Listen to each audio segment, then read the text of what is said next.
Hey, how's it going? Seth here. So in this video, I'm going to show you how to generate and send a purchase agreement in seconds. So I don't know about you, but back when I started in this business, whenever I wanted to send somebody an official offer in writing, like a purchase agreement, it was an incredibly laborious task. It took me like probably 15 minutes to generate the thing with the right numbers and all this stuff. Then I'd have to like print it out and then sign it and mail it, or maybe scan it and email it to somebody. And most of those would get ignored. It was just horrendously slow. And if you can send these things out in a matter of seconds rather than minutes, it makes a huge difference because the number of closed deals that you can actually make money on is directly proportional to the number of offers you can send out. And that's directly proportional to how easy it is to send those offers. So if you can do it like that, instead of 20 minutes every time you do it, it's a big deal. So here's how you do it. So right down here, when you go to contacts, you can find whichever person you're working with. In this case, we'll say John Smith. And first of all, you have to have, most of the important information in this contact in order for this to work. So for example, most of your due diligence would be done. You would have the property size, you would have the recipient's mailing address, and a lot of these blank fields you see here would not be blank. They'd be actually filled in. So I'm just going to quick fill in some of these important ones, for example, just with placeholder text. So do this kind of thing. Property county, we'll say Orange County.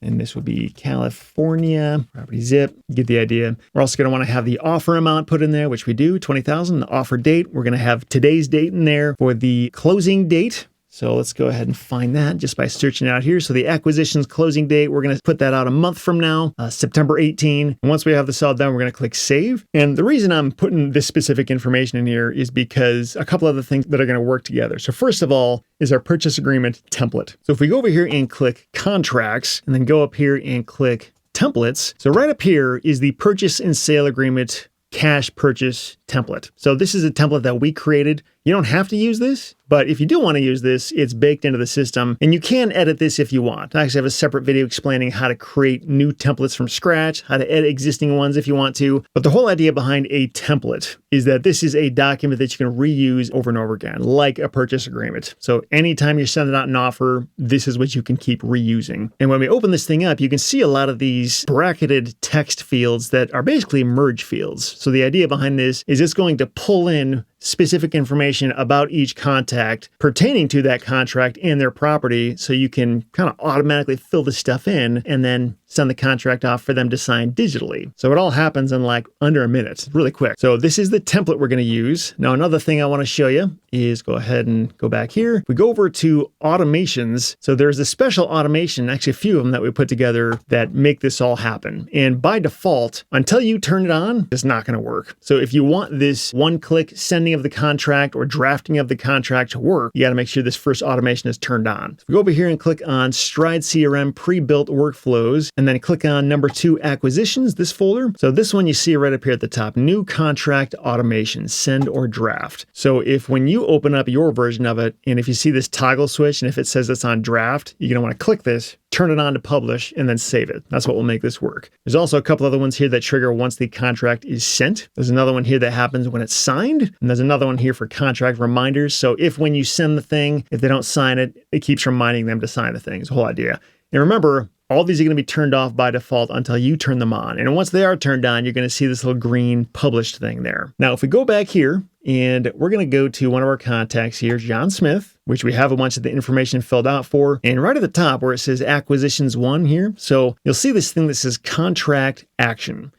So what we can do here is either check this, and then once we check this and we click save, it's going to send that contract to them right now. Now, if this is your first time doing this or one of your first few times doing it, you might not be ready to send the thing because you want to actually like check and make sure that it's good before it gets sent. So this is what I do. I mean, even now is instead I create a draft contract. That allows me to then go look at it, make sure it's good, and then send it. So we're going to do that, create a draft, go ahead and click save. And just by clicking save there, it triggered that first workflow I showed you. So you can go back over here to contracts, and right over here in this draft section, you can see there's 25 drafts.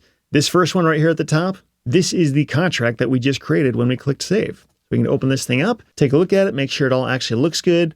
So if we click preview, this is what it's actually going to look like to that end recipient. And I'm already seeing a couple problems here. I actually noticed them on the earlier screen. So acreage, there's nothing showing there. Where it says Orange, California, I actually want that to say Orange County, California. And I think there were a couple other things too. If we go back here, when it says commonly known as, and then it says contact property address, I didn't put anything there. So there's nothing showing there. So if that matters to me, I'll probably want to go back and fix that stuff. So let's go fix it quick, and then we'll come back and look at it before we hit send. So if we go back here to the contacts, go back to John Smith here. So first off, I wanted this to say Orange County. And then for the property address, I wanted to actually put that commonly known property street address in there. And with vacant land, it may or may not have this. So if you don't have it, it's not a big deal. It's not really going to change anything materially about the contract itself. What really matters is getting the right parcel name in there, the right seller name, and having the right person sign it, that kind of stuff. So this doesn't really need to be there, but if I wanted to, I could just put the right street address in there. And then for property size and acres. So this also isn't as critical as putting the parcel number in there, but